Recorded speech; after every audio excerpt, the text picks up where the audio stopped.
है कि नहीं? ये अपॉर्चुनिटी हो जाती है कि वही अर्थ निकाल जो मुझे सूट करता। तब तो साहब मैं जो मुझे सूट करेगा तो निकाल लूंगा, अगर कॉन्फ्लिक्ट होता तो उनको कहेंगे अरे साहब ये देखिए डिक्शनरी देख लीजिए, डिक्शनरी में मीनिंग लिखा तो है, कन्वर्ट हो सकता है।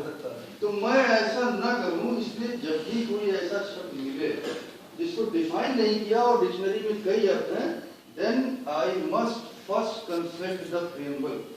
तब मुझे पहले प्रीएम्बल को कंसल्ट करना चाहिए और अधिनियम की मूल भावना या अधिनियम की आत्मा का पता लगाने का प्रयास करना चाहिए कि अधिनियम की मूल भावना क्या कहती है, और अधिनियम की मूल भावना के अनुरूप ही अर्थ निकालना चाहिए, अधिनियम की मूल भावना के विपरीत नहीं।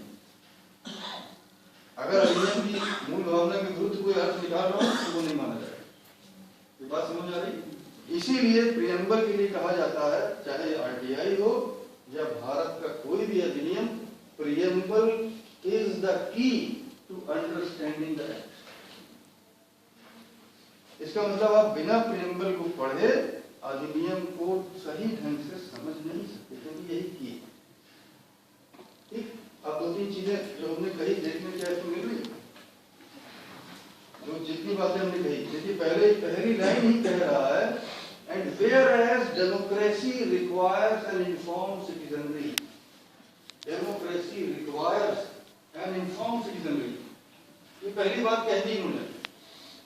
अब साहब हम अपनी पीठ अक्सर थपथपाते हैं ना, हम विश्व का सबसे बड़ा लोकतंत्र है। पिछले दिनों हमारे माननीय प्रधानमंत्री जब अमेरिका की यात्रा पर गए तो अमेरिकन न्यूज़पेपर्स में हेडलाइंस थी, world's oldest democracy is going to meet world's largest democracy. तो ये ओल्डेस्ट डेमोक्रेसी किसके लिए कहा गया? अमेरिका के लिए। और लार्जेस्ट डेमोक्रेसी किसके लिए कहा गया? हमारे लिए, विश्व का सबसे बड़ा लोकतंत्र। बड़ा खुश होते हैं अपनी पीठ थपथपाते हैं, ठीक है, खुश होइए, लेकिन 1947 से अब तक आपको क्या लगता है कि हमारा लोकतंत्र परिपक्व हो गया या कुछ और होना चाहिए? इससे ज्यादा अपेक्षित था? यस और नो? हाँ, एक चीज है कि हमारे यहाँ एक चीज हर 5 साल बाद आराम से हो जाती है, हमारे पड़ोसी क्या नहीं होती। एक चीज है जो बड़े आराम से हमारे हो जाती है, सत्ता का हस्तांतरण बिना किसी रक्तपात के बड़ी स्मूथली हो जाता है। पड़ोसी क्या केवल एक बार हुआ, हमारे यहाँ हमेशा हो जाता। ये अच्छी बात, हमें लगता है कि हमारा लोकतंत्र परिपक्व हो गया, लेकिन क्या इतने से भी लोग 5 साल में एक बार आता? एक बार लखनऊ में स्थिति को 7 बजे लोकतंत्र आया था, और जब ईवीएम सील कर दी तो फिर चला गया, 5 साल बाद लखनऊ फिर आ जाएगा। क्या ऐसा? क्या लोकतंत्र केवल 5 साल में एक दिन के लिए आता, या ये निरंतर प्रक्रिया? क्या कहेंगे आप? निरंतर प्रक्रिया, एक बात। दूसरी बात, इलेक्शन में होता क्या, अगर हम उसकी एनालॉजी देखें,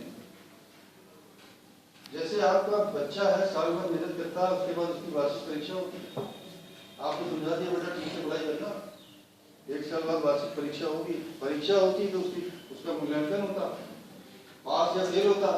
पास होता है तो कोई भी डिस्टिंक्शन होता, आजकल तो परसेंटेज पूछी जाती है।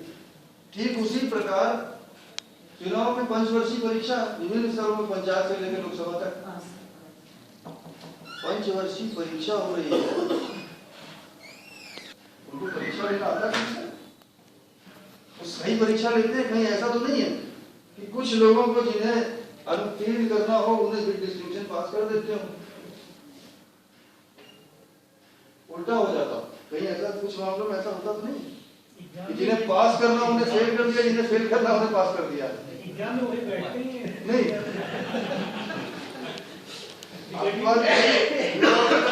लेकिन क्या, मैं अभी उस पर भी जाऊंगा, पहले परीक्षकों को देखिए। मैं आपकी बात भी सही है, उस बिंदु पर भी हम चर्चा करेंगे, पहले परीक्षकों को देखिए।